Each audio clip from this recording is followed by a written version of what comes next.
안녕하세요. 오늘도 사연살롱을 찾아주셔서 감사합니다. 오늘도 즐겁고 설레는 마음으로 가게를 열어요. 정성스레 재료를 손질하고 레시피를 복기하며 더 맛있게 만드는 방법은 또 없을까?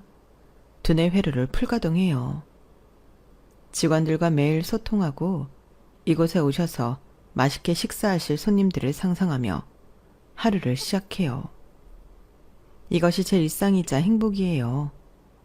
하지만 얼마 전까지만 해도 이런 행복과 즐거움을 전혀 느끼지 못하고 버둥거리며 살았었죠. 제가 진흙탕에서 간신히 빠져나온 이야기 같이 좀 들어주실래요? 저는 어릴 때부터 하고 싶은 꿈이 확고한 사람이었어요. 맛있는 음식을 만들고 그 행복을 다른 사람들과 나눌 수 있는 최고의 요리사가 되고 싶었죠. 뭐든 제가 만들어 보겠다며 주방을 엉망으로 만들기 일쑤였지만 제게는 큰 기쁨이었어요. TV에서 어디 맛집 사장님이라며 나와서 뚝딱뚝딱 음식을 만들어내고 그걸 맛본 패널들이 한박 웃음을 지으며 엄지척을 내밀 때 그 기분, 그 뿌듯함이 고스란히 제게도 전해져 저 역시 그런 맛집 사장님이 되리라 결심했었거든요. 아무래도 요리에 관심이 많다 보니 관련 자격증들을 따는 재미도 일찍 알게 되었어요. 한식, 양식, 일식, 중식, 제빵까지 모두 몇 년에 걸쳐 차근차근 자격증을 따기 시작했어요. 배우면 배울수록 재미를 붙이다 보니 실력은 덤으로 따라왔어요. 고등학교를 졸업하고 대학을 가야 하나 고민을 하다 저는 빨리 사회로 나가야겠다는 결심을 했어요. 나이는 어리지만 워낙 따놓은 자격증들도 빵빵하고 학교에서도 써주신 추천서가 넘쳐나 바로 일자리를 구하는 것은 크게 어렵지 않았어요. 막내 보조로 들어갔던 첫 번째 일식집에서 제 미래가 바로 결정이 되었어요. 그곳의 메인 셰프님은 일본에서 유학까지 하며 정통 일식을 배워 많은 시간을 들여 연구하고 공부하신 분이었어요. 보통 텃세가 있을 법도 한데 셰프님은 어린 나이에 열정적으로 요리에 매진하는 저를 무척이나 기특해 하시며 아껴주셨어요. 저는 덕분에 일식을 더 좋아하게 되었고 더욱 깊이 빠지는 계기가 되었죠. 그곳에서 저는 7년을 넘게 일했어요. 하지만 셰프님의 갑작스러운 건강 악화로 더 이상 운영이 어려워졌고 어쩔 수 없이 주방 식구들은 헤어짐을 구할 수밖에 없었어요. 문을 닫으면서도 셰프님은 저를 꼭 붙들고 말씀하셨어요. 규혜야, 너는 지난 7년 동안 내가 본 사람 중에 가장 열심히 한 사람이야. 너도 엉내까지나 막내일 수는 없잖니? 그리고 네 실력은 이미 메인 셰프라고 해도 손색이 없을 정도로 좋아. 좀 이른감이 없잖아 있지만 언젠가는 네 식당을 차릴 테니 조금 빨리 시작해보는 건 어떻겠니?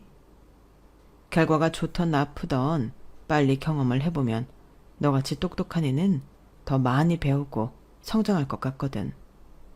내가 말한 이게 꼭 정답은 아니지만 너는 어디 가서 무엇을 하든 정말 잘할 거야. 나는 정말 너를 믿어 의심치 않는다, 규희야. 셰프님은 아직 30살도 되지 않은 제게 가능하다면 식당 오픈을 해보는 것이 어떻겠냐고 물어보셨고 저도 그 말을 듣고 괜히 도전정신이 끌어오르더군요. 그래, 셰프님 말대로 한 살이라도 어릴 때 뭐든 해보면 결과가 어떻든 그만큼 경험치가 쌓이고 습득하는 게 많겠지. 작게라도 한번 시작해보자. 저는 그동안 모은 돈과 받을 수 있는 대출을 보태 5평 남짓한 작은 일식당을 열게 되었어요. 워낙 작은 가게다 보니 일반 테이블과 의자는 고사하고 모든 자리를 바 형태로 만들어 손님을 맞이했어요. 처음 시작은 어설프고 막막했지만 정말 다행히도 저는 금방 자리를 잡을 수 있었어요. 오픈한 지 1년이 조금 넘었을 때는 매일 대기가 1시간을 넘는 것은 우스웠죠. 저는 행복한 비명을 지르고 있었어요. 저의 첫 번째 도전이 이렇게나 성공할 줄은 상상도 하지 못했었거든요. 언제까지나 모든 것이 그렇게 순조롭게 흘러갈 줄만 알았어요. 하지만 역시나 성공은 그렇게 쉽게 얻을 수 있는 것이 아니었어요. 제 가게가 들어가 있는 건물에 대해서 이상한 소문이 돌기 시작했어요. 여기 건물주 완전 빌턴털이 돼서 나갈 때 아무것도 못 건진대. 건물주가 자기는 옥살이할 각오도 되어 있다면서 보증금 못 준다고 완전 배째라식으로 나오고 있다나 봐. 다른 사람한테 넘어가도 한 푼도 못 받고 쫓겨날 수도 있대. 장사는 잘 되고 있었지만 입점해 있던 상가에 큰 문제가 생겼어요. 저를 포함한 다른 가게의 보증금을 갖고 건물주가 엉뚱한 곳에 투자를 했던 거예요. 하지만 그건 전형적인 투자 사기였고 건물주는 보증금을 돌려줄 돈이 없으니 죽이든 살리든 알아서 해라 식으로 나왔어요. 내가 이 식당을 시작하려고 얼마나 열심히 살았는데 왜 이렇게 피눈물 나게 하세요? 이봐요 아가씨, 나도 엄청난 피해자야. 당신들은 이 가게 보증금만 떼인 거잖아. 난 정말 1,000원짜리 한 장 안 남기고 다 털렸어. 피눈물이 나도 내가 흘려야 맞는 거지. 그건 다 아저씨가 잘못 선택해서 그런 거잖아요. 우리는 그냥 장사만 열심히 했을 뿐인데 어떻게 저희한테 이럴 수 있어요? 에휴, 나도 모르겠다. 날 죽여서 내 장기라도 갖다 팔던지 해. 이제 먹고 죽을래도 돈이 없어. 나도 내 인생 다 말아먹고 포기했으니까 알아서들 해. 나도 힘든 사람이야. 건물주는 변제 의지가 전혀 없었고 그냥 무조건 감옥에 가겠다는 태도로 일관했어요. 건물은 경매로 넘어갔고 저를 비롯한 그곳에 입점해 있던 여러 자영업자들이 돈도 못 건지고 가게를 비워주고 말았어요. 저는 완전 멘붕이었어요. 너무나 잘 흘러가고 있다고 생각했는데 그게 모래성처럼 한꺼번에 와르르 무너져 버렸으니까요. 가게를 닫고 한동안 바깥 출입도 하지 않고 방 안에서만 지냈어요. 우울감에 잠식되어 밥도 먹지 않고 매일 누워서 울기만 했어요. 그러다 어느 날 이런 생각이 들었어요. 황규희, 너 처음 식당 열 때 뭐라고 했어? 잘 되든 안 되든 난 아직 한참 젊고 경험을 기회 삼아 더 성장하는 사람이 되자고 결심했었잖아. 돈? 물론 적은 돈은 아니지만 내가 다시 용기 내 시작한다면 충분히 벌 수 있잖아. 나 스스로를 믿자. 난 뭐든 할 수 있는 황규희다. 저는 3개월 만에 다시 마음을 고쳐먹었어요.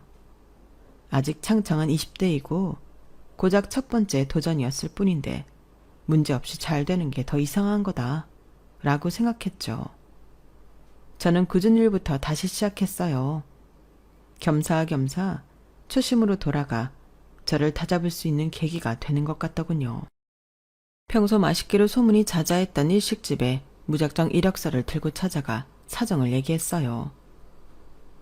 우리는 지금 직원을 따로 뽑을 예정이 없는데. 네, 그냥 이런 지원자가 있다라는 것을 말씀드리고 싶어서 찾아왔습니다. 혹시 제게 기회가 주어진다면 어떤 위치에서라도 정말 열심히 하겠습니다. 이곳에서 꼭 일해보고 싶습니다. 그러다 정말 기적처럼 주방에 한자리가 나게 되었고 먼저 찾아와 적극적 태도를 보인 제게 연락이 왔어요. 더 지체할 것도 없이 바로 일하겠다는 대답과 함께 이튿날 바로 출근해 일을 시작했어요. 확실히 굳은 일이 더 많기는 했지만 제 가게를 할 때보다는 마음이 더 편하더군요. 저는 정말 열심히 일했어요. 왜냐하면 한번 해보고 나니까 더 잘하고 싶은 욕심이 생겼거든요. 그리고 언젠가 또 저만의 식당을 다시 갖고 싶더라고요. 그 미래를 위해 지금 이런 고생쯤은 다 참아낼 수 있었죠. 그리고 그 일식집에서 제 평생 동반자라고 생각했던 남편을 만나게 되었어요. 남편의 이름은 이종진. 나이는 저보다 6살 많았고 직접 친분이 있었던 것이 아니라 함께 일하던 동료의 친구로 어울리다 알게 되었죠. 그는 K그룹 계열의 대기업에서 일하고 있었고 나이에 비해 일찍 능력을 인정받아 꽤 잘 나가는 사람이었어요. 동료들과 술 한잔하는 자리에서 동료가 남편을 부르면서 서로를 알게 되었고 연락을 하고 지내다가 호감이 생겨 교제까지 하게 되었어요. 남편은 두드러지는 단점 없이 지극히 평범한 남자였고 사귀는 시간이 길어지자 결혼 이야기가 오가게 되었어요.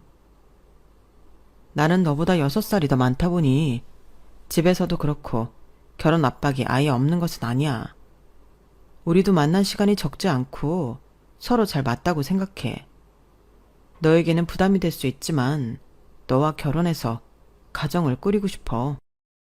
나도 오빠랑 결혼을 아예 배제했던 것은 아니지만 아직 내가 이뤄내고 싶은 것이 많아서 솔직히 결혼에 대해 확신이 안 서. 아무래도 결혼하게 되면 내 일은 순위가 밀리게 되니까. 그런 거라면 걱정 마. 결혼해도 교이 내 꿈을 이룰 수 있게 내가 많이 도와줄게. 원한다면 아이도 늦게 가져도 돼. 그냥 결혼만 먼저 하자. 저도 남편을 많이 좋아하고 있었고 자신 있게 제 서포트를 자처하고 나서는 그를 보며 안심하고 결혼을 결심할 수 있었어요. 인사를 드리려고 찾아뵌 그의 부모님들도 평범하고 착한 분들이었죠. 아우, 실제로 보니 더 아기 같고 어리네. 피부 뽀송한 것 봐. 환영해요, 규희 씨. 이렇게 예뻐해 주셔서 감사합니다. 우리 종진이가 그렇게 규희 씨 얘기를 얼마나 입에 달고 살던지 처음 보는데 처음 보는 것 같지 않다니까. 자, 이것 좀 들어요. 오늘 규희 씨 온다 그래서 내가 신경 써서 준비했어요. 매일 다른 사람 맛있는 것만 만들어줬죠? 오늘은 내가 만든 것들 즐겨요. 와, 진짜 맛있어요. 감사합니다. 잘 먹겠습니다. 일식집에서 일을 하고 있다고 들었는데 할만해요? 네, 사실 전에 제 가게를 오픈했다가 건물주 문제로 문을 닫은 적이 있거든요. 한번 제 식당을 해보니까 눈에 들어오는 게 더 많아서 지금 비록 매는 아니지만 열심히 하고 있습니다. 아주 생활력이 강하고 당찬 아가씨네. 지금 아직 어린데도 이렇게 꿈이 크고 생각이 바른데 나중에는 얼마나 크게 성공을 할지 가늠도 안 가네요.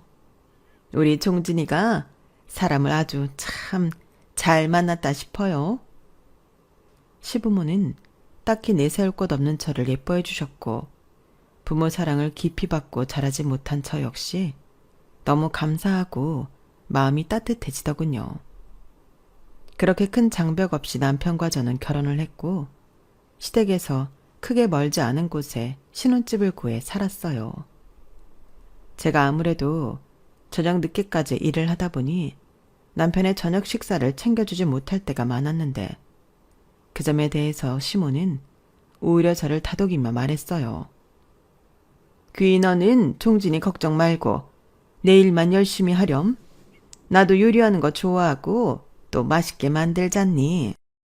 내가 반찬 듬뿍 만들어서 가져다 줄 테니 종진이가 꺼내서 먹게만 하렴. 너야말로 밥 잘 챙겨 먹고 이래. 알았지? 저는 저처럼 시부모의 사랑을 받는 사람은 없을 거라고 생각이 들 정도로 마음 편하게 일을 할 수 있었어요. 평소 요리하는 것을 좋아한 시모는 시간이 날 때마다 저 대신 반찬이며 국을 해다 날라 남편에 대한 제 미안함을 덜어주시고는 했어요. 남편 역시 크게 불만이 없었고요. 결혼 생활 중 임신을 하기는 했었지만 2번이나 유산을 하고 말았죠. 그 바람에 저는 아이 갖는 것이 매우 두려워졌고 남편과 시댁에서도 그 마음을 존중해 주셨어요.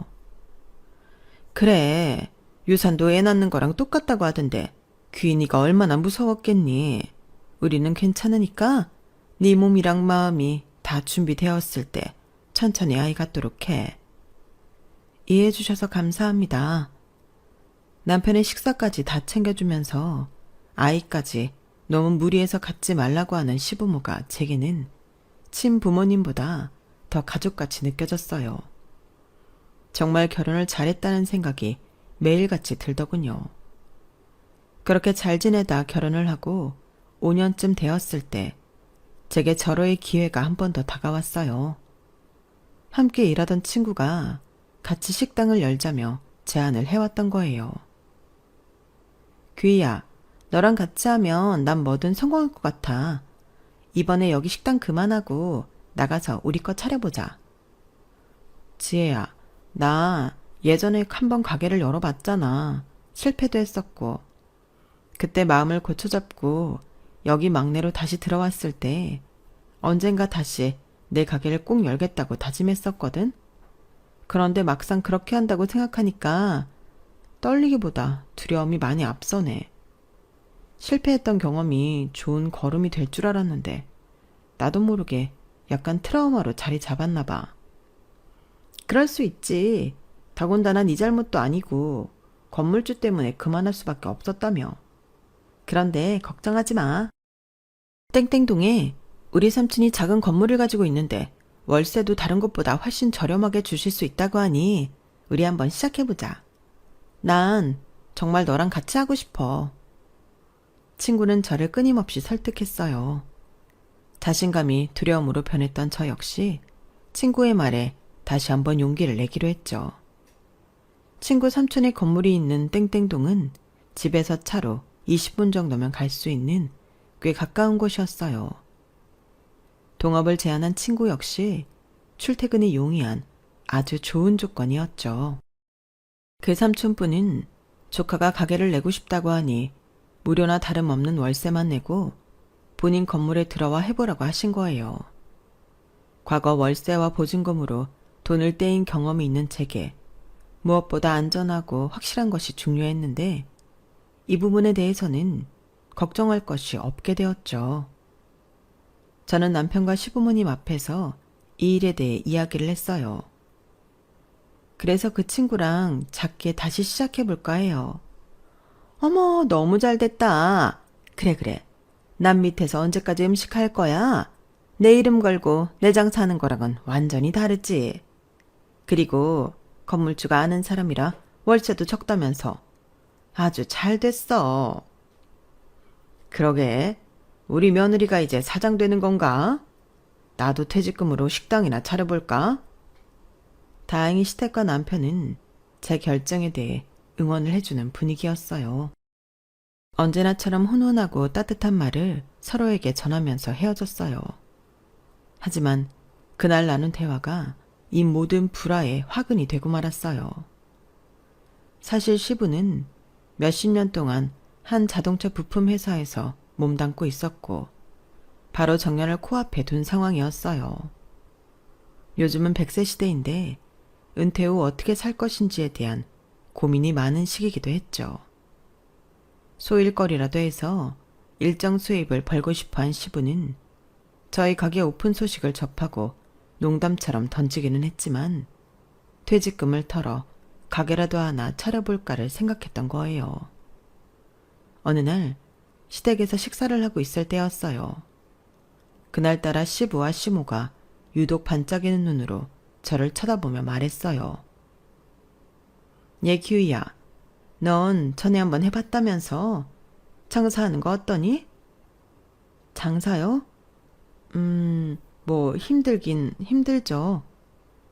힘들기만 해. 제 장사니까 아무래도 더 신경 써서 하게 되고 잘 되면 또 성취감도 크고 그렇죠. 그렇지? 세상에 죽기만 하란 법은 없으니까. 그런데 그건 왜요? 아니, 지난번에 네가 식당 오픈하기로 했다고 하고 갔잖니. 그래서 나랑 아버지랑 의논을 좀 해봤는데 몇 달 뒤면 아버지 은퇴하시잖아. 그래서 퇴직금 나오는 걸로 우리도 장사나 좀 해볼까 해서. 네? 장사요? 요즘 같은 시대에 우리 나이 70도 안 됐는데 지금 은퇴하고 집에만 있으면 뭐하니? 죽을 때까지 좀 생산적인 일을 해야지. 그래서 우리도 장사나 할까 한다. 아버님은 평생 회사만 다니셨고 어머님은 전업 주부셨잖아요.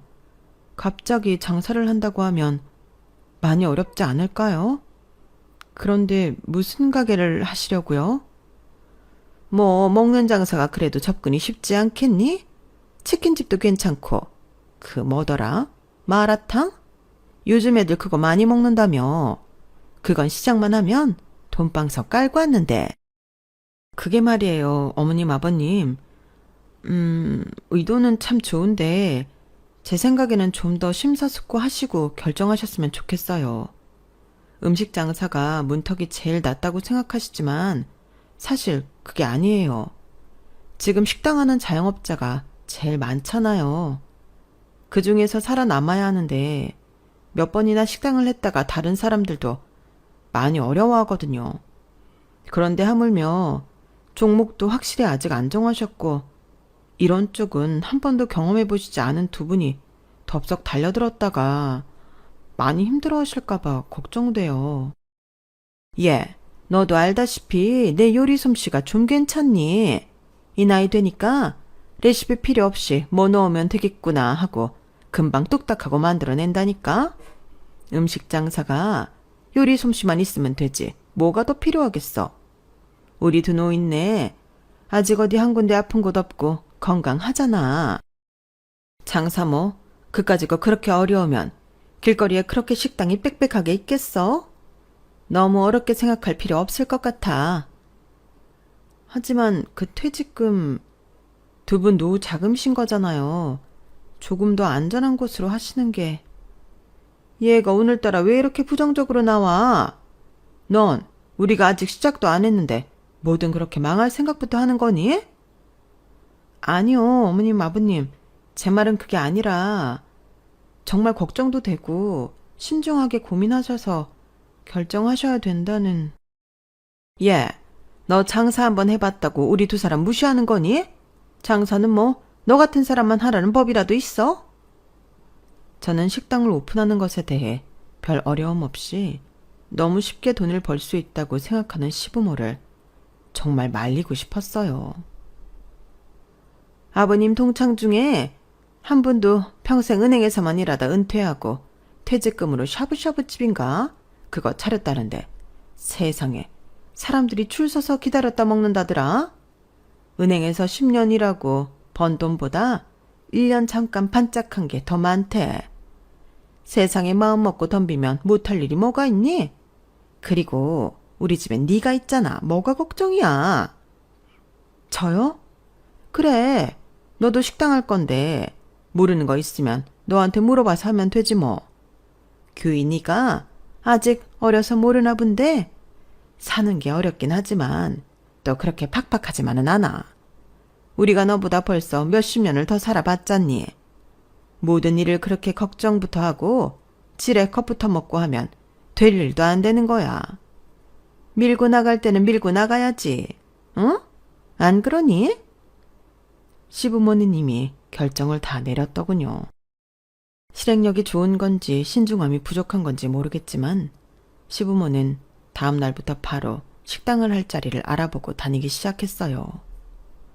아직 뭘 할지도 확실히 결정 안 하고 가게부터 알아보는 게 꺼림칙해서 슬그머니 말렸더니 또 한 소리만 듣고 말았죠. 결국 일주일 뒤 남편을 통해 이야기를 듣게 되었어요.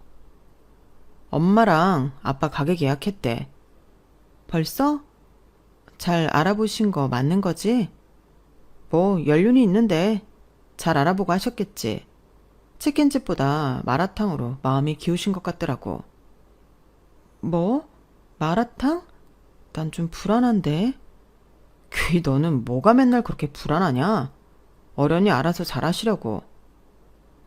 그 퇴직금 평생 일하시고 받는 마지막 월급이나 다름없는데 잘못되면 어떡하나 하고 걱정이 되니까 그렇지. 황교희, 너 지난번에도 내가 그냥 말 안 하고 넘어갔는데 듣자 하니까 좀 이상하다. 혹시 엄마랑 아빠 장사가 잘 안 되면 우리가 뭐 모시기라도 해야 될까 봐 그렇게 말리는 거야?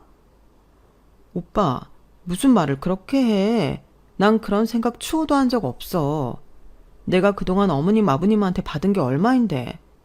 나중에 그런 거 싫어할까 봐 우리도 여유 있고 만약에 두 분 다 필요하시다 하시면 당연히 용돈도 드리고 할 거야. 난 진짜 걱정돼서 하는 말이라고. 그래, 장사 경험이 없는 건 그렇다 쳐. 그럼 종목이나 가게라도 좀 더 신중하게 고민하시고 결정하셨으면 하는 거지. 두 분 다 음식 장사를 너무 쉽게 보시니까. 얼마나 에너지가 필요한 건데. 너는 한번 해봤다 이거잖아. 그렇게 잘 알면 너라도 발벗고 나서서 도와주면 되잖아. 나도 식당 오픈 앞두고 이것저것 준비하느라 맨날 바쁜 거 오빠도 알잖아. 갑자기 왜 이렇게 삐뚤어지게 나와? 삐뚤게 나온 건 네가 먼저야. 아무튼 아빠랑 엄마 뭐 한다는 거 이제 말리지 마. 나도 듣기 싫으니까. 남편 역시 아르바이트도 한번 해보지 않고 쉽게 대기업을 들어간 사람이라 모든 일을 우습게 보는 경향이 있더군요. 당사자들은 다 속이 편하고 시댁일을 진짜 걱정하는 건 저 혼자뿐인 것 같았어요. 결국 시부모는 아직 퇴직금을 받지도 않았는데 갖고 있던 3천만 원 적금을 깨서 가게 계약금을 처리했고 시작이 반이라며 뭐 거의 다 준비를 한 것처럼 이야기를 하더군요. 우리가 구한데도 교회 식당 열려고 하는 땡땡동이더라. 아마 걸어서 10분 정도 걸리나 그런 것 같아. 두 분도 땡땡동에 하셨어요? 그런데 그쪽에 마라탕집이 이미 많이 들어와 있다고 들었는데. 그래? 난 그런 거 못 들었는데. 그래도 거기 워낙 오가는 사람이 많아서 좋대. 역시 시부모는 잘 알아보지 않고 부동산에서 흘리는 이야기만 듣고 덜컥 계약을 한 것 같았어요. 예, 그래도 우리가 현장 답사 한답시고 주변에 있는 마라탕을 먹어봤잖니. 난 도통 그걸 왜 먹는지 모르겠더라. 맵기만 하고 맛없어. 네? 어머님, 그럼 다른 메뉴를 하셔야죠. 어머님이 먹어보고 맛있고 자신 있는 걸로 하셔야 손님들도 만족하지 않을까요? 야채랑 고기랑 어묵 같은 거 좀 다 때려 넣고, 뭐 또 양념 때려 넣고 끓이거나 볶으면 되더만. 그렇게 쉽고 빠르게 조리되는 걸 해야 주문을 빨리빨리 돌리지. 내가 해서 내가 먹을 것도 아닌데 뭐 내 입맛에 맞을 필요는 없지. 어지간한 치킨집보다 훨씬 쉬워 보이더라. 저는 한숨만 나왔어요. 어떻게 장사에 대해 이렇게 무지할 수 있나 싶었죠. 시모는 평소 자신이 요리를 잘한다는 자신감으로 모든 것을 밀어붙이는 것 같았어요. 제게 한없이 다정하고 친절했던 시부모가 너무도 낯설게 느껴지기 시작했어요. 장사를 모르면서 준비도 서툴고 알 수 없는 자신감만 장착되어 있으니 말이에요. 하지만 이건 시작에 불과했죠. 저는 본격적으로 시부모의 실체를 알게 되었어요. 귀야, 그 조리도구는 어디 가서 사야 되니? 니네 거 사면서 우리도 좀 사다 주지 않을래? 귀야, 야채는 어디서 떼와야 하니? 아랫집 여자가 다른 데 다 납품하고 남는 것들 싸게 주는 데가 있다는데 너는 어떻게 거래하나 싶어서. 귀야, 메뉴판은 어디 가서 만들어야 되니? 귀야, 주방에 뭐가 문제인지 물이 새는데 이거 어디 연락해야 되는 거니? 시부와 시모는 하루에도 수십 번씩 제게 연락을 해왔어요. 가게 오픈을 하면서 필요한 모든 것들을 제게 물어오기 시작했어요. 저 역시 친구와 식당 오픈을 얼마 남기지 않고 바빠 죽겠는데 말이죠. 그래도 제가 알고 있고 또 할 수 있는 한 최대한 도와드리려 노력했어요. 저희 가게와 시부모 가게를 둘 다 신경 써서 준비하려니 몸이 축나더군요. 병원에 가서 수액을 맞아가며 힘든 것을 참고 오픈 준비를 서둘렀어요. 그 사이 시부가 은퇴를 하고 퇴직금 3억 정도가 생겼어요. 3억 중 80%가 잔금과 이것저것 준비하는 데 들어갔어요. 나머지 돈으로는 장사 시작하면 바빠서 못 간다며 신나가 여행을 하시더군요. 결국 시부모 수중에 남은 돈은 2천만 원이 전부가 되었죠. 저희 일식집이 오픈을 2주 남겨놓고 있을 때쯤이었어요. 시부모가 당신들도 2주 뒤 같은 날에 오픈하겠다며 연락을 해왔어요. 네? 오픈일이 겹치면 어떡하죠? 뭘 어떡하니? 그날 종진이는 회사에 휴가 내고 전단지라도 돌리는 거 도와주러 온다고 하더구나. 너는? 저요? 저도 그날 오픈하잖아요. 너는 다른 통업자 사장도 있다면서. 나랑 아버지는 처음 시작하는 건데. 그래도 네가 와 있으면 좀 좋겠니? 네? 저보고 마라탕 집으로 오라고요? 그래. 거기는 그 친구 보고 하라 그러고 너는 오전에 여기 건너와서 우리 좀 도와주렴. 내가 자신이 없는 건 아닌데 첫날이라 많이 어수선할 것 같아. 자리가 좀 잡힐 때까지 여기도 좀 같이 봐주렴. 저는 너무 어이가 없었어요. 아무리 도보 10분 정도 걸리는 가까운 거리라 해도 저 역시 제 식당 여는 날 당신들을 도와주러 오라고 하는 것이 이해가 되지 않았죠. 다른 때도 아니고 오픈날이라 저 역시 저희 식당을 지켜야 한다며 끝까지 가지 않자 시부모의 태도가 180도 바뀌었어요. 내가 지금 이 꼬라지를 보려고 너네 냉장고에 반찬 채워주고 한 줄 아니? 귀 네가 잘났으면 뭐가 얼마나 잘났다고 아주 고개 빳빳이 들고 못 도와준다고 자신있게 말하는 거야? 오냐오냐 했더니 아주 혼자 잘났지? 어? 시모는 과거 당신이 제게 잘해줬던 것을 들먹이며 협박 아닌 협박을 했어요.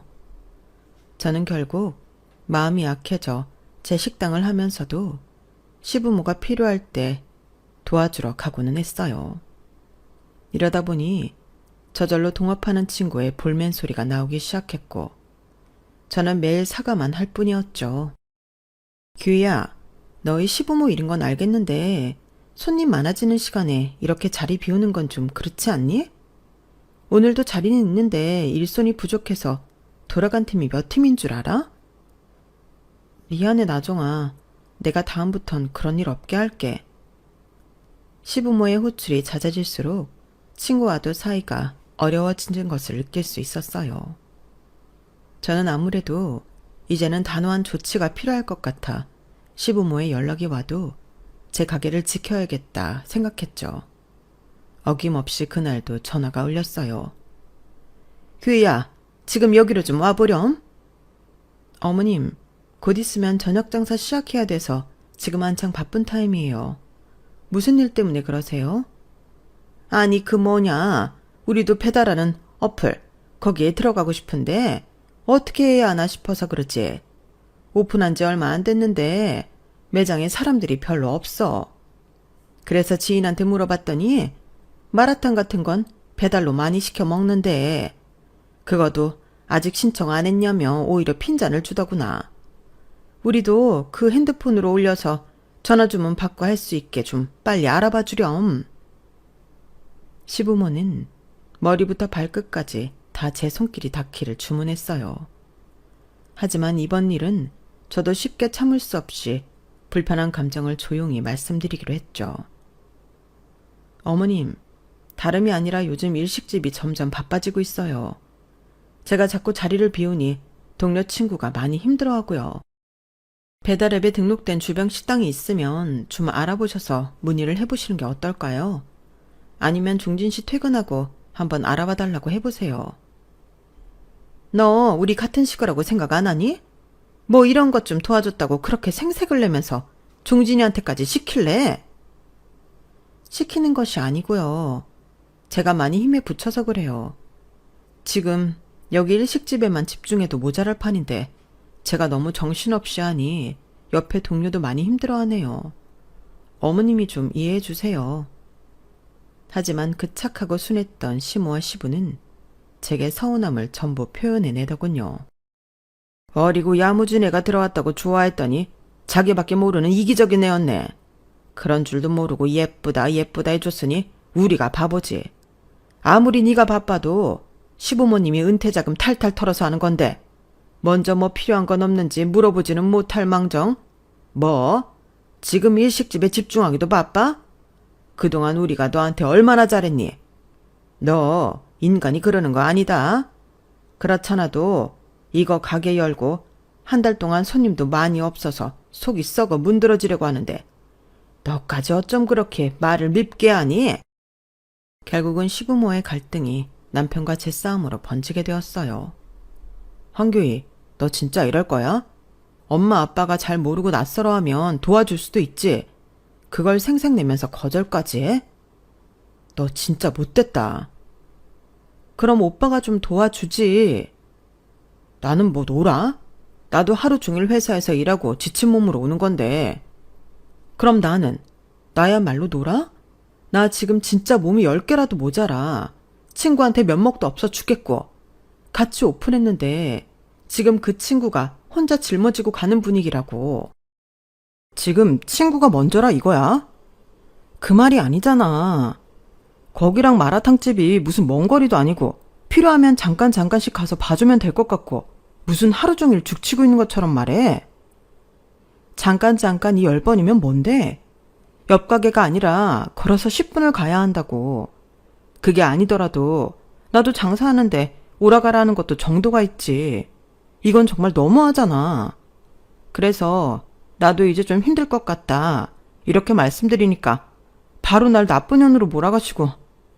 나야말로 지금 답답해. 시부모의 가게 일 때문에 점점 남편과의 사이도 벌어지기 시작했어요. 그러는 와중에 저와 친구의 일식집은 금방 입소문을 타고 손님이 바글바글해졌어요.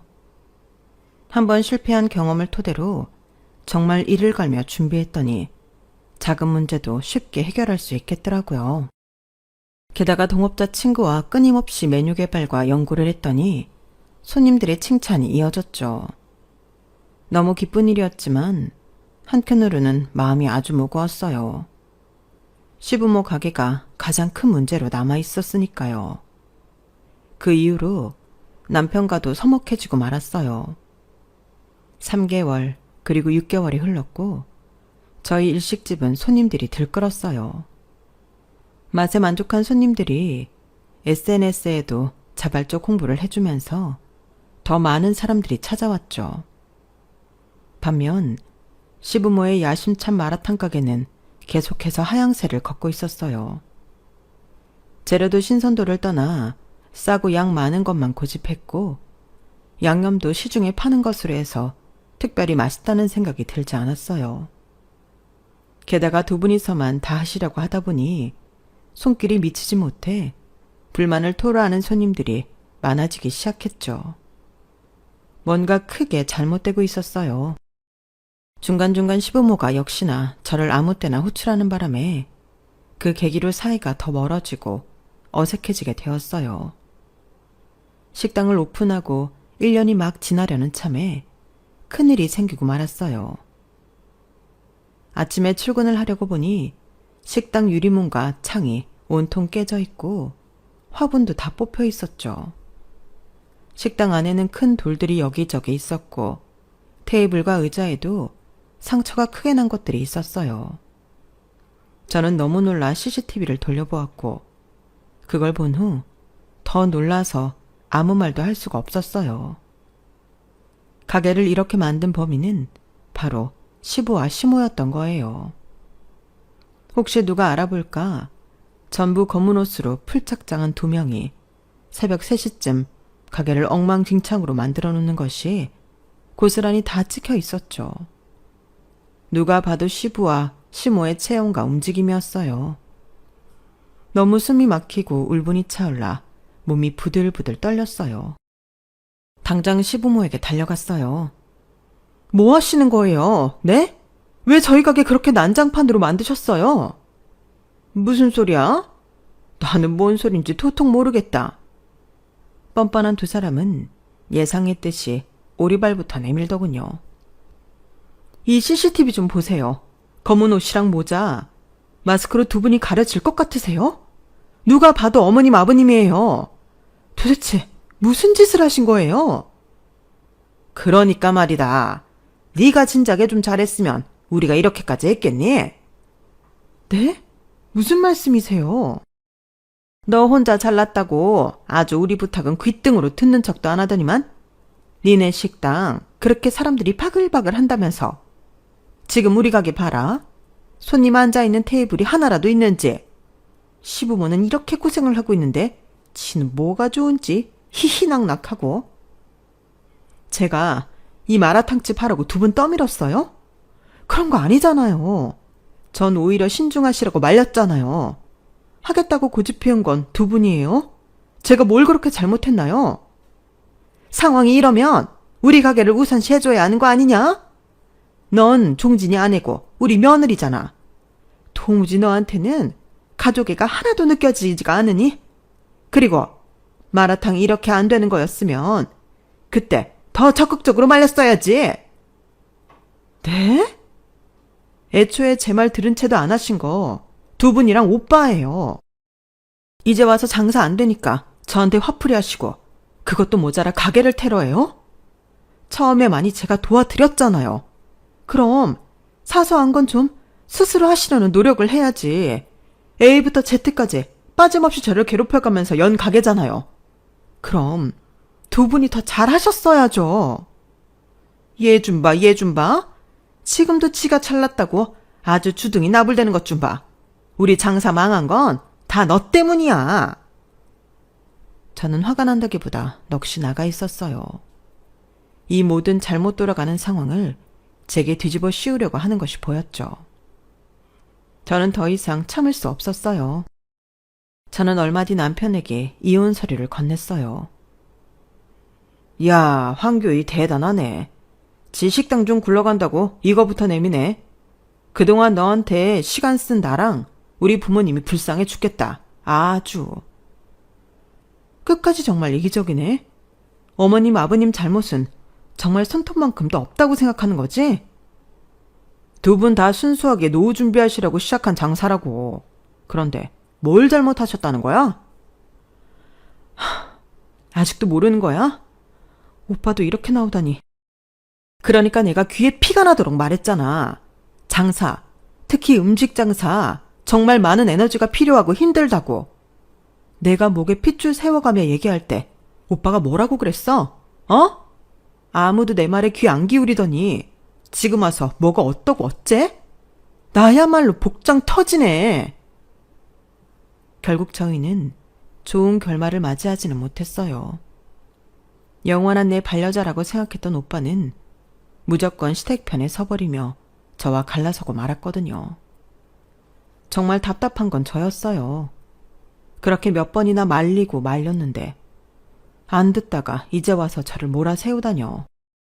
하지만 아닌 건 아니었어요.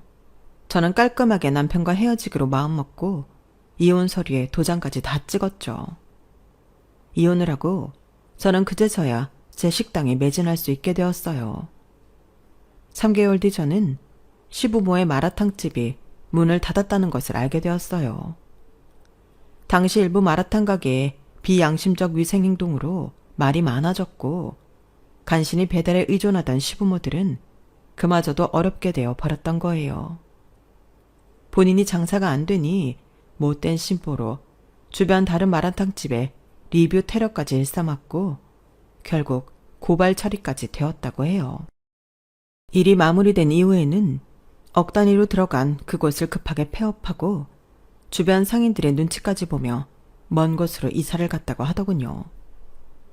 뉴스 이슈가 부담스러웠던 남편 회사는 꼬리 자르듯이 그를 내보내는 방향으로 결정이 났다고들 해요. 자기의 감각, 느낌, 헛소문만 듣고 자신들의 소중한 돈과 귀한 시간을 다 잃은 시댁은 지금쯤 얼마나 가슴을 치며 후회하고 있을까요? 오히려 그 집에서 현실적이고 할 수 있는 한 바른 말을 했던 제 말을 들었었다면 상황은 좀 달라졌을까요? 그 집과 손절하고 저는 지금 식당 일에 몰두하며 열심히 하고 있습니다. 내년에는 2호점과 3호점 오픈을 목표로 친구와 더 열심히 하고 있답니다. 제가 앞으로 계속 나아갈 수 있는 힘을 여러분들께 부탁드려도 될까요? 제 이야기 끝까지 함께 해주셔서 감사합니다. 항상 건강하시고 행복하세요. 여러분, 사연 댓글에 응원과 현명한 조언 부탁드려요. 좋아요와 구독은 저에게 큰 힘이 됩니다. 오늘도 좋은 일 가득하세요.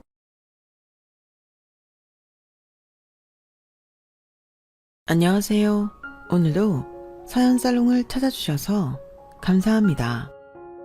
대학생 아들을 키우고 있는 40대 여성입니다. 저희 부부한테는 저희가 낳은 아들 외에 자식 같은 딸이 하나 더 있어요. 호적상으로는 남편의 여동생으로 되어 있으니 정확히는 제게 시누이가 되는 사이죠.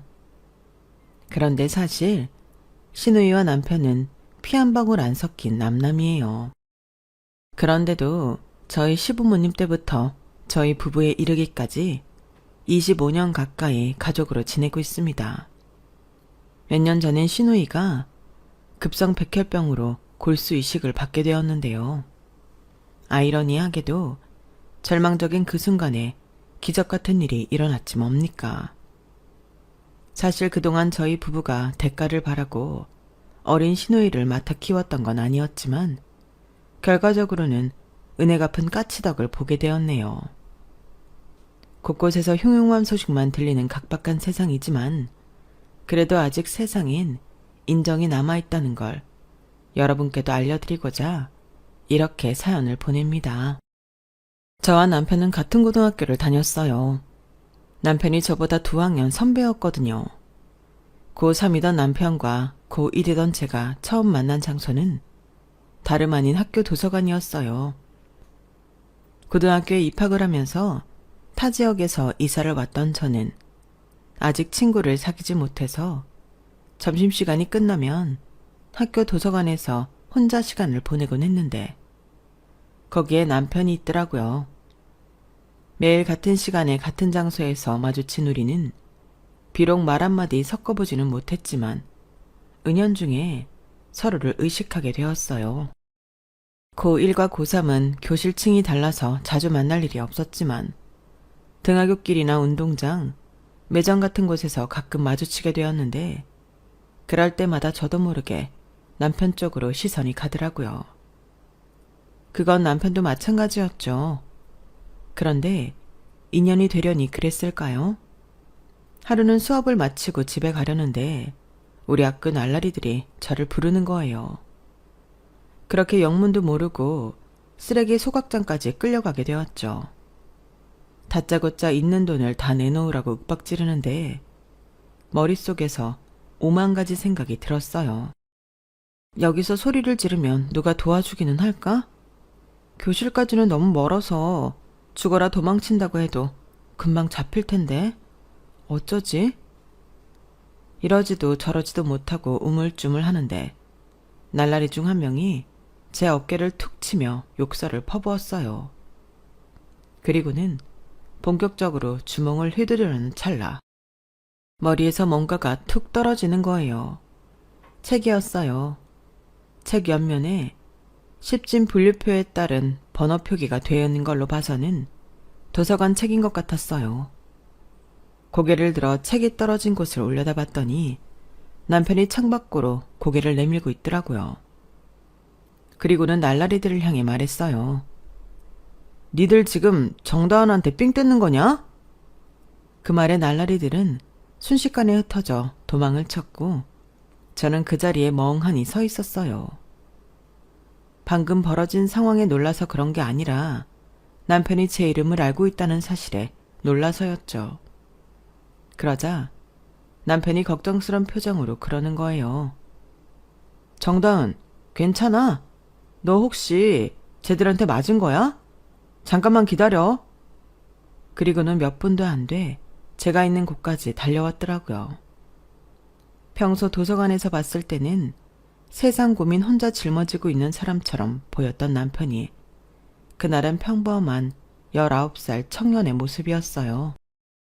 혹시 제가 어디 맞아서 다친 건 아닌지 꼼꼼히 살핀 남편은 그제야 한시름 놓더라고요. 이상은 없는 것 같은데 너 왜 그러고 서 있어? 놀라서 그래? 내가 집에 데려다 줘? 아니, 그게 아니라 내 이름을 어떻게 알았어요? 혹시 나한테 관심 있어요? 제 무릎에 남편은 눈만 꿈뻑이다가 짧은 한숨을 쉬고는 그러더군요. 이름표에 떡하니 적혀있는데 왜 몰라? 한 달 넘게 도서관에서 매일 마주쳤는데 이름을 못 외우면 그게 바보지. 그제야 저는 가슴팍에 달린 이름표가 있다는 사실을 깨닫고는 얼굴이 발갛게 달아올랐어요. 저는 남편이 저한테 관심이 있어서 제 이름까지 알아낸 줄 착각했거든요. 홍당무처럼 빨개진 얼굴로 서둘러 자리를 피하려고 하는데 남편이 등 뒤에서 그러는 거예요. 관심이 있는 건 사실이야. 그러니까 도와주려고 여기까지 왔지. 그 말에 심장이 벌컹벌컹 뛰기 시작했어요. 하지만 아무렇지 않은 척 연기를 했죠. 그랬더니 남편이 집에 데려다 주겠다며 앞장을 서더라고요. 말로는 제가 집에 가는 길에 날라리들이 또다시 괴롭힐까봐 그런다고 했지만 제 머릿속에선 그 말이 나를 좋아해서 지켜주고 싶다는 말처럼 들렸어요. 한창 할리키문고에 빠져있던 고1 여학생이었으니 머릿속에 얼마나 많은 연애 판타지가 있었겠어요. 그러니 그런 착각을 할 만도 하죠. 남편한테 도움을 받은 이후로 날라리들한테 괴롭힘을 당하는 일은 없었어요. 그런데도 점심시간 때 도서관에서 남편과 마주치면 여전히 집에 가는 길이 무섭다, 날라리들이 또 괴롭히면 어쩌냐 등등 대놓고 꼬리를 쳐댔어요. 덕분에 남편이 저희 집까지 데려다주는 날들이 많았어요. 그러다 보니 꽤 소득도 있었죠. 집까지 가는 길에 남편에 대한 얘기들을 들을 수 있었거든요. 저는 남편이 고3이니까 당연히 공부나 대학 진학에 대한 고민을 하는 줄 알았는데 의외의 고민을 하고 있더라고요. 뭐? 17살이나 어린 여동생? 와, 오빠네 부모님 정말 대단하시다.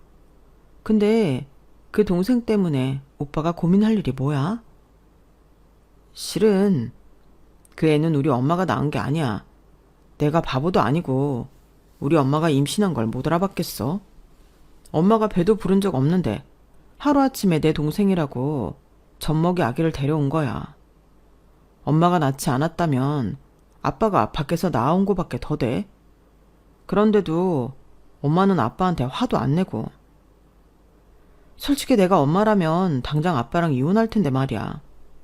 그런 생각을 하다 보니까 동생 우는 소리만 들려도 화가 나더라고.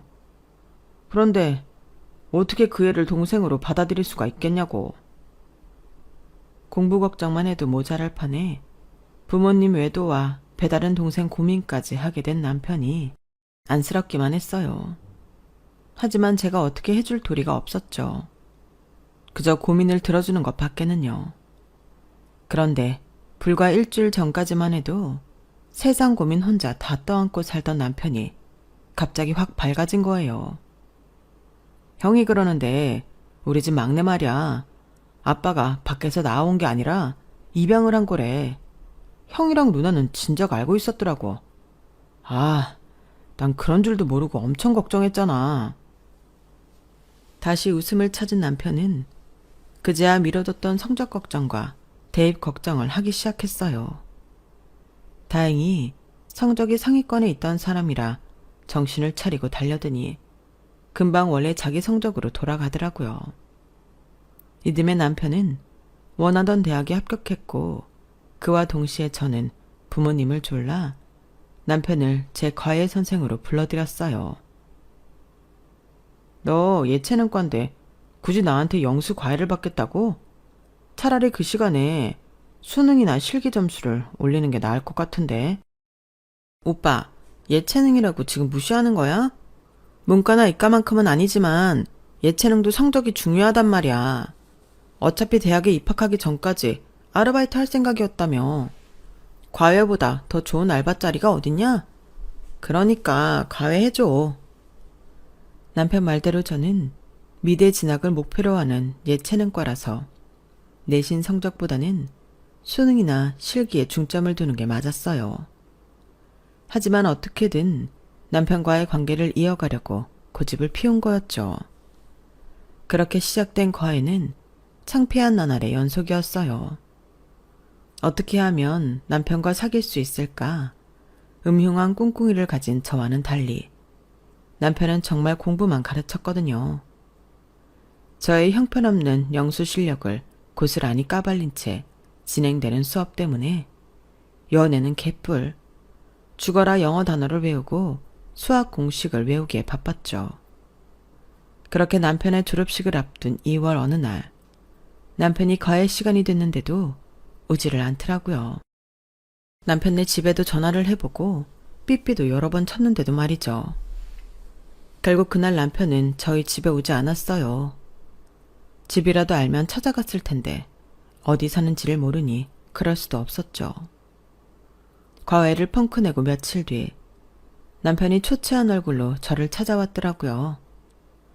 잔뜩 화가 난 저를 화를 내려고 단단히 벼르고 있었지만 이어진 남편의 얘기를 듣고 나니 그럴 수가 없었어요. 평소 지병을 앓고 계시던 어머님이 세상을 떠나셨다고 했거든요. 사랑하는 가족을 잃어본 경험이 없는 저였지만 남편의 슬픔을 어느 정도는 이해할 수 있었어요. 남편이 그렇게 열심히 공부를 했던 것도 어머님을 기쁘게 해드리기 위함이었다는 걸 자주 들어서 알고 있었는데, 그런 어머님이 세상을 떠나셨으니 마치 인생의 목표를 상실한 사람처럼 시리에 빠질 수밖에요. 그래도 남편은 제 생각보다 강한 사람이라서 금방 슬픔을 털고 일어났어요. 전처럼 과외도 열심히 봐주고 어머님 대신 어린 동생도 잘 돌봐주었죠. 가끔 집에 동생을 봐줄 사람이 없을 때는 제게 양해를 구하고 동생을 데리고 과외를 하러 오기도 했어요. 그 덕분에 막내 시누이와는 일찍부터 안면을 틀 수 있었죠. 남편이 대학에 입학한 후에도 제 과외는 이어졌어요. 저는 남편이 대학생이 되고 나니 고등학생 때와는 달리 조금씩 거리감이 느껴져서 초조하기만 했어요. MT니 대학 축제니 하는 대학생들만의 놀이문화가 고등학생인 저한테는 너무도 부럽기 그지없었거든요. 게다가 대학에는 남학생들만 있는 게 아니라 같은 강의를 듣는 여학생들도 있어서 한시도 마음을 놓을 수 없었어요. 여대생들은 화장도 하고 염색에 파마까지 할 텐데 맨 얼굴에 단발머리인 저로서는 넘을 수 없는 벽처럼 느껴졌거든요. 그래서 일부러 과외 시간마다 어른스러운 옷을 입고 입술에 립글로스도 바르곤 했는데 하루는 남편이 그러는 거예요. 다은아, 내가 진작부터 얘기하려고 했었는데 너 옷차림이 그게 뭐니? 입에 바른 건 또 뭐고? 학생이 학생다워야지. 벌써부터 어른 흉내야. 그런 거 할 시간에 단어 하나 더 외우는 게 낫지 않겠니? 앞으로는 과외할 때 옷 단정히 입어. 입에 바르는 것도 하지 말고. 알았어? 제 마음도 몰라주고 남편은 청학동 선비처럼 굴었어요. 저는 어떻게 하면 남편을 꼬실 수 있을까 고민을 했는데 말이죠. 이런 제 음흉한 꿍꿍이에도 불구하고 남편은 정말 공부만 가르치다가 이듬해 군에 입대를 했어요. 참 융통성도 없고 눈치도 없는 남자였지만 그래서 더 남편한테 끌렸는지도 모르겠네요. 고3이 되어서 남편과 같은 대학에 들어가려고 부단히 노력했지만 성적이 미치지 못해서 그러지는 못했어요. 게다가 수능까지 망치는 바람에 제가 원하던 대학은 다 떨어지고 전문대 디자인과에 진학하게 되었죠. 그 바람에 집에서는 돈 잡아먹는 귀신이라고 욕을 온팡지게 들어먹었고요. 그런데도 정신을 못 차리고 저는 합격증을 받자마자 그 주 주말 먹을 걸 잔뜩 만들어서 남편이 있는 부대로 면회를 갔어요. 그리고는 정식으로 사귀자고 말을 했죠. 남들은 남자가 군에 가면 고무신을 거꾸로 신는다는데 저는 제 발로 고무신을 신겠다고 자처하고 나선 셈이었죠. 그동안 저랑 오랜 기간을 함께하면서 정이 들었던 탓인지 아니면 군대라는 특수 상황 때문에 그랬는지 몰라도 평소 같지 않게 남편이 순순히 그러자고 하더라고요. 그렇게 저는 고1 때 만난 남편과 그렇게 바라던 연인이 되었어요. 부대로 편지도 열심히 써서 보내고 면회도 빠지지 않고 갔어요. 남편이 휴가 때 나오면 그 며칠을 시간 단위로 쪼개가며 함께 보내곤 했고요. 남편도 저도 서로가 첫 연애 상대였기 때문에 모든 처음을 함께 할 수 있었어요. 둘 다 서툴고 어색하긴 했지만 하나하나 우리 손으로 만들어간다는 기분이 들어서 내 옆에 이 사람 말고 다른 사람이 있다는 건 상상도 할 수 없었죠.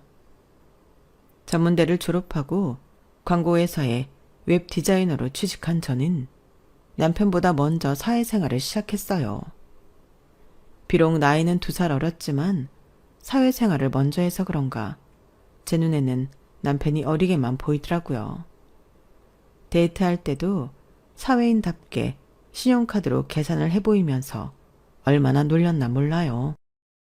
남편과 데이트를 할 때면 종종 막내 시누이가 따라 나오기도 했는데 엄마 없이 자라는 게 가여워서 머리 피니며 학용품을 사서 안겨주곤 했어요. 그러다 보니 막내 시누이도 저를 잘 따르게 되었고요. 그렇게 알콩달콩 연애하는 사이 남편도 대학을 졸업하게 됐고 저와는 비교도 안 될 만큼 좋은 회사에 취직하게 되었어요. 그 차이를 확인하고 나니 이래서 다들 좋은 대학에 들어가려고 하나 보다 싶더군요.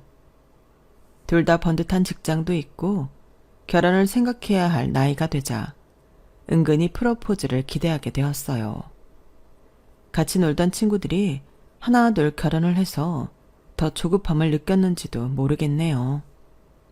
그런데 이 인간이 어떻게 된 게 결혼 얘기를 꺼낼 생각도 않는 거예요. 매번 제가 먼저 대시하고 손 내밀고 했더니 버릇이 된 건지 아니면 저랑은 결혼할 마음이 없는 건지 정말 자존심이 상했어요. 그러던 차 주말에 만나 영화를 보고 부대찌개를 먹으러 갔는데 순간 울컥해서 눈물이 나는 거예요. 느닷없는 제 울음에 남편은 난감해했고 주변 테이블에선 사람들이 힐끔거리며 우리 두 사람을 쳐다봤어요. 다은아, 너 갑자기 왜 그래? 오빠, 아무래도 나 더는 못하겠어. 우리 그만 만나자. 갑작스런 폭탄 선언의 남편은 얼이 빠진 채 멍하게 저를 바라봤어요. 저는 들고 있던 숟가락을 내려놓고 가게를 나와버렸죠. 잠시 뒤 계산을 마친 남편이 달려나오더군요. 야, 너 왜 이러는 거야? 부대찌개 먹다가 갑자기 헤어지자니. 왜? 네가 먹고 싶다는 파스타 안 먹었다고 이러는 거야? 그렇게 부대찌개가 먹기 싫었으면 말을 해야 할 거 아니야. 이 멍청아, 넌 내가 그깟 먹을 것 때문에 이러는 줄 알아? 정민이, 수영이, 가은이 다 결혼했어. 내 친구들 중에 아직까지 결혼 안 한 건 나 하나뿐이라고. 너 나랑 결혼할 생각은 있는 거니? 데리고 놀다가 결혼은 조건 좋은 다른 여자 만나서 하려는 거 아니고? 내가 매번 너한테 먼저 손 내미니까 내가 우스워 보이지? 그래서 나한테 이러는 거지. 말해봐, 이 자식아. 그러자 남편이 말없이 택시를 잡더니 저를 태웠어요. 그리고는 기사님한테 저희 집 위치를 말하고는 잘 데려다 달라며 차비를 미리 내더라고요. 그렇게 저는 남편이 잡아준 택시를 타고 혼자 집으로 왔어요. 그때 이제 정말 끝났구나 하는 생각을 했어요. 그래서 그날 밤 그동안 함께 찍었던 사진이랑 남편한테 받은 선물들을 모조리 정리했어요. 그런데 그 일이 있고 며칠 뒤 남편이 퇴근 시간에 맞춰 저희 회사 앞으로 왔지 뭐예요. 다 끝난 마당에 여긴 왜 왔냐고 따지려는데 먼저 선수 쳐서 그러더라고요. 나랑 어디 좀 가자. 실은 아버지가 널 만나고 싶어 하셔. 그걸 지금 말하면 어떡해. 미리 말 못해서 미안해. 말하면 같이 안 가줄 것 같아서 말 못했어. 헤어진 마당에 아버님을 만나는 게 이상하긴 했지만 그래도 어른이 기다리신다는데 안 갈 수도 없었어요. 그래서 억지춘향처럼 따라갔는데 아버님이 너무도 반갑게 저를 맞아주시는 거 있죠. 아버님은 아직 우리 상황을 모르시는 것 같았어요. 이놈이 워낙 눈치도 없고 목석 같은 놈이라서 연애 한번 못 해보고 늙어 죽는 게 아닌가 했는데 이렇게 예쁜 색식감을 숨겨두고 있었구나. 집사람이 살아있었다면 진작 결혼을 서둘렀을 텐데. 아가, 미안하다. 그래도 저놈이 애비한테 손 벌리기 미안하다고 지 손으로 결혼자금 준비하느라 시간이 좀 걸린 거니까 이해 좀 해줬으면 좋겠다. 네? 오빠가 결혼자금을 준비했다고요? 워낙 말수가 적은 사람이라 잘 몰랐는데 남편은 지금까지 저를 만나면서 결혼 자금을 모아왔던 모양이었어요. 올해 말이면 적금이 만기가 돼서 그때 청혼을 하려고 했었는데 제가 그걸 못 참고 먼저 헤어지자는 말을 해버린 거였죠. 솔직히 반가운 마음 반, 서운한 마음 반이었어요.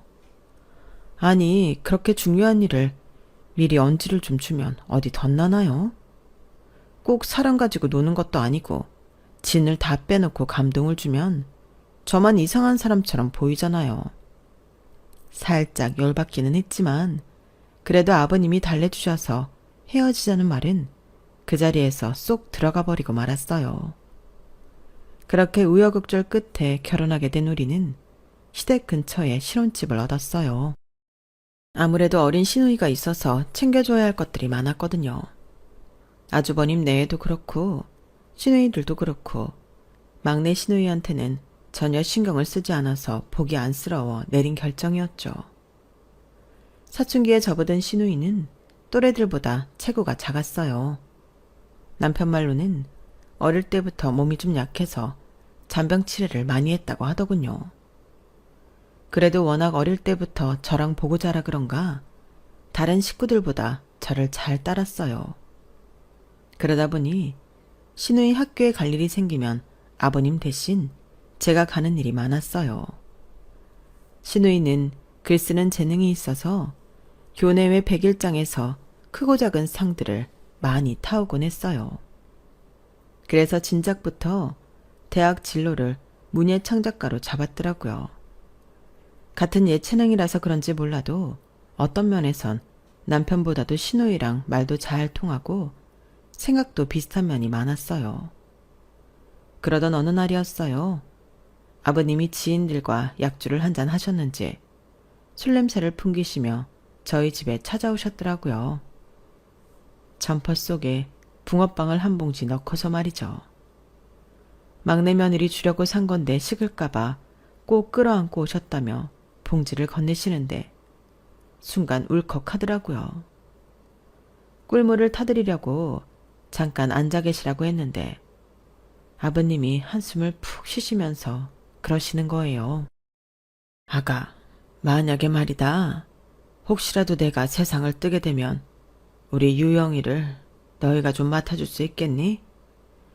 이제 나도 나이가 들어서 그런가 자꾸 약한 생각이 들어서 말이다. 아버님, 그게 무슨 말씀이세요? 아직 이렇게 정정하신데요. 그래도 아버님이 그렇게 걱정이 되신다면 좋아요. 아가씨는 우리가 책임지고 보살필게요. 그러니까 아무 걱정 마세요. 고맙다, 아가. 사실 유영이는 말이다. 아버님은 제 대답에 기분이 좋으셨는지 그동안 자식들한테도 감춰두었던 말씀을 하셨어요. 막내 시누이의 출생에 관한 거였죠. 시누이는 저희 시부모님이 시설에서 입양해온 아이가 아니었어요. 어머님이 지병이 있으셔서 정기적으로 병원에 검진을 받으러 다니셨는데 그때마다 택시를 모는 아버님이 어머님을 태우고 병원에 다녀오시곤 했던 모양이에요. 그런데 하루는 평소처럼 검진을 마치고 어머님과 집에 돌아오는데 차 뒷자리에서 애기 울음소리가 들리더래요. 그래서 차를 세우고 확인해 봤더니 짐가방 안에 갓난 아기가 들어있더라지 뭐예요. 집사람이랑 병원에 가던 길이었는데 웬 젊은 여자가 막무가내로 태워달라고 떼를 쓰지 뭐냐. 당시에 합승도 흔한 일이었으니까 일단 태웠지. 마침 목적지도 가까웠고 했으니까. 그런데 차에 애를 놓고 내렸을 줄 누가 알았겠냐고. 초겨울이었으니 망정이지 한겨울이나 한여름이었어 봐. 애가 어떻게 됐겠냐고. 못된 사람 같으니라고. 그 길로 달려가 파출소에 가서 사정을 말했더니 당장 아기를 맡아줄 시설이 없다며 부모를 찾을 때까지 며칠간만 아기를 맡아달라고 하더래요. 그렇게 아기를 맡은 지 이틀 뒤 아기는 시설에서 데리고 갔지만 끝내 아기 부모를 찾지 못했다고 했어요. 지금처럼 CCTV가 상용화되지 않은 시절이라서 아기를 차에 두고 간 여자의 행방조차 찾을 수가 없었대요. 결국 아기는 시설에서 살게 된 거죠. 집사람도 그렇고 나도 그렇고 그 피덩이를 시설에 보내고 일주일이 지났는데도 자꾸 눈에 아른거리는 거야.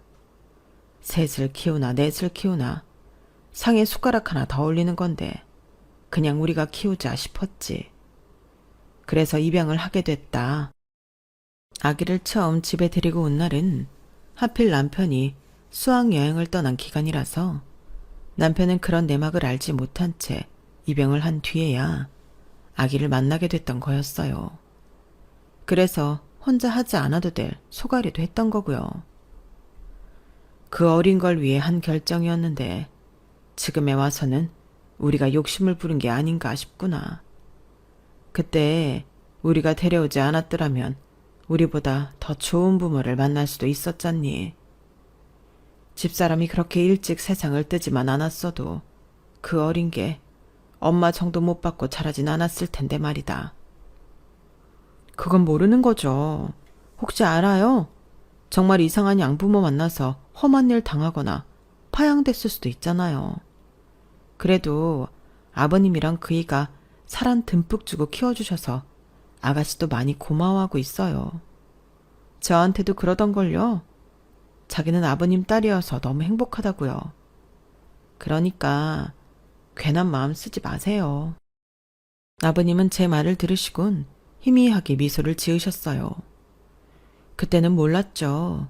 이게 아버님과 단둘이 얘기를 나눈 마지막이 될 줄은요. 사람이 죽을 때가 되면 본인은 안다고 하잖아요.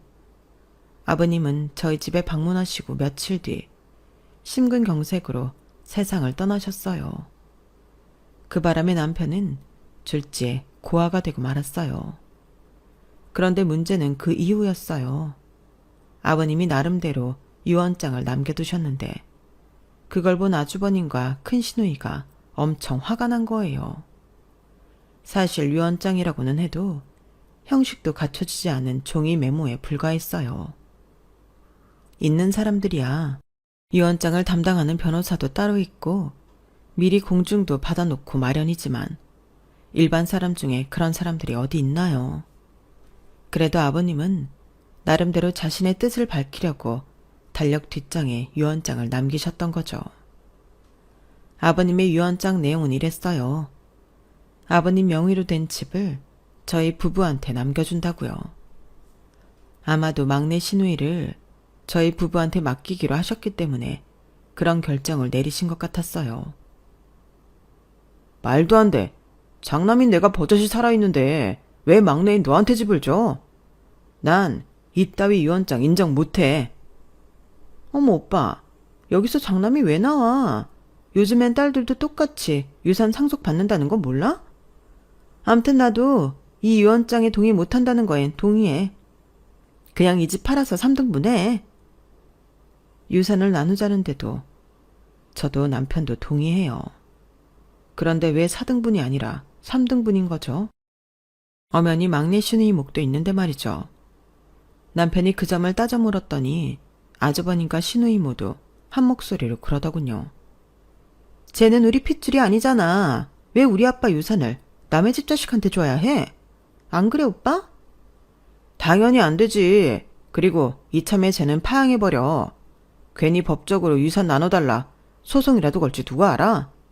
그뿐이야. 아버지도 안 계신 마당에 누가 쟤를 맡아 키우겠어. 그간 키워준 것만 해도 감지덕지지. 인간들이 어찌나 몰인정한지 정말 말문이 막힐 정도더라고요. 긴 세월 한 집에서 형제로 살았으면서 어쩌면 돈 앞에서 이렇게 매정할 수 있는 건지 인간처럼 보이지도 않았어요. 그걸 말이라고 해? 어머니 아버지가 자식으로 들인 이상 유영인 우리 형제야. 어떻게 돈 몇 푼에 형제까지 버리라는 말을 할 수가 있어? 아버지가 돌아가시기 전에 내 아내한테 뭐라고 하셨는지 알아? 혹시라도 당신이 잘못되면 유영이 부탁한다고 하셨대. 내 앞으로 집을 남기신 것도 형이랑 누나가 이럴까봐 그러신 걸 거라고. 좋아. 유영인 우리가 맡아 키울 거야. 처음부터 그럴 생각이었으니까. 대신 유영이 몫의 유산은 확실히 줘. 안 그랬다간 내가 유영이 대신 유류분 청구 소송할 거니까 알아서들 하라고. 남편이 소송 불사를 외친 덕분에 신우이는 자신의 몫을 받을 수 있었어요. 그리고 신우이는 저희 집으로 들어와 살게 되었죠. 제가 출산을 하게 되면서 일을 그만두게 되었을 때도 저희는 신우이 앞으로 남겨진 유산에서는 절대 손을 대지 않았어요. 그건 신우이 대학 자금으로 남겨둘 생각이었으니까요. 어린 신우이를 데리고 살기 시작하면서부터는 남편도 저도 우리 자식이라는 생각을 하며 살았어요. 나이 차이도 많이 나고 남편 손으로 신우이 똥기저귀까지 갈아주며 키운 터라 솔직히 자식이라고 해도 이상하지 않을 정도였죠. 물론 저희 친정에서는 이런 상황을 달가워하지는 않았어요. 애가 불쌍한 건 불쌍한 거지만 당신 딸이 고생을 하는 게 안쓰러워 그러셨을 거예요. 그런데요, 어린 신우이를 키우는 게 꼭 힘든 것만은 아니었어요. 제가 출산을 하자 신우이가 우리 아들 기저귀도 갈아주고 저 대신 우유도 먹여주고 여러모로 도움을 주었거든요. 마치 제 남편이 신우이한테 그랬던 것처럼요. 따지고 보면 신우이와 함께 사는 건 단점보다는 장점이 더 많았던 것 같아요. 그렇게 저희 집에서 살던 신우이는 대학에 들어가면서 독립을 하게 되었어요. 신우이가 들어간 학교가 안성에 있었는데 서울까지 통학하기 힘들어서 기숙사 생활을 했거든요. 처음엔 주말과 방학에는 집에 와서 지내다가 3학년 때부터는 그쪽에 원룸을 구해 자취를 하게 되었어요. 그러면서 전보다는 발길이 뜸하게 됐지만 가끔 신우이가 서울집에 오기도 하고 남편과 제가 김치랑 밑반찬을 싸들고 가기도 했기 때문에 여전히 관계는 유지하고 살았어요. 대학을 졸업한 후에는 서울에 있는 출판사에 취직을 해서 다시 서울로 올라오게 되었고요. 저희 부부는 같이 살기를 바랐지만 아무래도 저희 아들도 꽤 자랐고 내 식구가 함께 살기엔 집이 좁아서 그런지 신우이가 회사 근처에 원룸을 얻어 살겠다고 그러더라고요. 우리 부부는 다 큰 자식 품에서 떠나보내는 심정으로 신우이의 독립을 지켜볼 수밖에 없었죠. 그런데 회사를 잘 다니는 줄 알았던 신우이가 집에 올 때마다 혈색도 안 좋고 무엇보다 살이 많이 빠져 있는 거예요. 자기 말로는 빈혈도 심하다고 하고요. 그런데도 미련하게 병원에 갈 생각을 않는 거예요. 아가씨, 호미로 막을 거 가래로 막을 셈이야? 아프면 병원에 가야지. 왜 안 가겠다고 버티는데? 일어나. 나랑 당장 병원부터 가자. 언니, 나 괜찮아요. 그냥 업무 때문에 신경을 많이 써서 그래요. 그러면 더 문제지. 아무리 업무가 과중해도 사람 몸이 이렇게 망가질 정도라면 회사에 문제를 제기해야 하니까. 잔소리 말고 당장 일어나. 어서. 싫다는 걸 억지로 끌고 근처 병원으로 갔는데 거기서 큰 병원에 가서 검사를 받아봐야 할 것 같다고 그러는 거예요. 그 말인즉슨 중병이 의심된다는 거 아니겠어요? 그래서 며칠 뒤 회사에 월차를 내게 하고 금식을 한 채 대학병원으로 갔어요. 그렇게 검사를 받았는데 세상에. 급성 골수성 백혈병이라지 뭐예요. 상태가 조금 더 심해지면 골수 이식밖에는 방법이 없다고 하더라고요. 그 말을 듣는데 심장이 뚝 떨어지는 기분이었어요. 지금까지 살면서 가족 중에 중병을 앓은 사람이 없었기 때문에 더 놀랐는지도 모르겠네요. 일단 신우이를 병원에 입원시키고 그날은 제가 병원에서 함께 밤을 보냈어요. 다음날 집에 돌아온 저는 남편과 상의 끝에 신우이 친부모를 찾아보기로 했어요. 그래서 신우이한테 유전자 등록을 하자고 말했죠. 혹시라도 골수 이식을 하게 된다면 아무래도 친부모 조혈 모세포가 일치 확률이 높을 것 같았기 때문이었죠. 물론 우리 부부도 적합검사는 받겠지만요. 그 말에 잠시 생각에 잠겼던 신우이는 꼭 골수 이식 때문이 아니더라도 한 번쯤은 어떤 사람이 자기 부모인지 보고 싶긴 했다며 유전자 등록을 하겠다고 했어요. 그렇게 등록을 마치고 몇 달이 지난 어느 날 경찰서에서 연락이 온 거예요. 신우이의 부모로 추정되는 사람이 있는데 만나보겠냐고요. 당연히 만나겠다고 했죠. 그렇게 연락을 받고 병원으로 찾아온 사람은 50대 중반의 부부였어요. 병실에 들어선 순간 아, 신우이 부모가 확실하구나 라고 생각할 정도로 신우이와 얼굴 곳곳이 닮았더라고요. 병상에 누워있는 신우이를 본 부부는 보자마자 눈물을 터뜨리며 달려와 끌어안았어요. 신우이도 그분들한테 뭔가 느껴지는 게 있었는지 눈물을 펑펑 쏟더라고요. 한참이나 울고 난 뒤 부부는 의외의 말을 했어요. 자신들이 자식을 버린 게 아니라 병원에서 누군가 아이를 훔쳐갔던 거라고요. 범인을 잡기는 했는데 그 여자가 정신이 온전치 않은 상태로 횡설수설 해댈 뿐 아이의 행방은 찾을 수 없었다더군요. 알고 보니 그 범인은 몇 번의 유산 끝에 그 병원에서 아이를 낳았는데 이미 뱃속에서 죽은 채 나왔던 모양이었어요. 죽은 아기를 안고 실신할 정도로 울던 여자는 병실에서 안정을 취하게 되었죠. 그러다 정신이 든 여자는 몰래 빠져나가 신생아실에 있던 신우이를 데리고 병원을 나선 거예요. 남의 아기를 훔쳐선 일주일 남짓 여관방을 돌며 생활하던 여자는 더는 안 되겠다 싶었는지 저희 아버님 택시에 아기를 담은 여행 가방을 놓고 내렸던 거고요. 한 여자의 잘못 때문에 20년을 훌쩍 넘는 기간 동안 생사조차 모르고 살았던 신우이와 그 부모는 그날 이후 그간 못 나눈 정을 나누며 살고 있어요. 이것도 벌써 수년 전 일이네요. 신우이는 그해 겨울에 2살 아래 남동생의 골수를 이식받아 3년이 지난 지금까지도 건강히 잘 지내고 있어요. 그리고 저희는 생각지도 못한 선물을 받았어요. 신우이 친부모님이 꽤 재력이 있는 분들이었는데 그동안 자신의 딸을 잘 보살펴줘서 고맙다며 제주도에 있는 타운하우스 한 채를 주셨거든요. 말로는 분양이 안 된 한 채 있어서 처치곤란이라며 받아달라고 하셨지만 직접 가서 보니까 당장이라도 매매가 가능할 정도로 인기가 있는 곳이더라고요. 아무래도 저희가 부담 가질까봐 그러신 모양이에요. 그래서 거절했더니 신우이가 집까지 찾아와 받으라고 닥달을 하네요. 그래야 자기가 마음의 짐을 덜 수 있을 것 같다고요. 그래서 염치불구하고 받았답니다. 지금도 그 타운하우스는 세컨하우스로 잘 쓰고 있답니다. 저희 친정 식구들도 덕분에 자주 애용하고 있고요. 예전엔 어린 신우이 데리고 사는 걸로 속상해하셨던 친정엄마도 지금은 저희 신우이를 은혜 갚은 까치라고 부르시더라고요. 아, 깜빡했는데 뒤늦게 저희 집 소식을 들은 아주버님과 신우이가 오랜만에 연락했더라고요. 신우이 친부모 연락처를 알려달라나 뭐라나.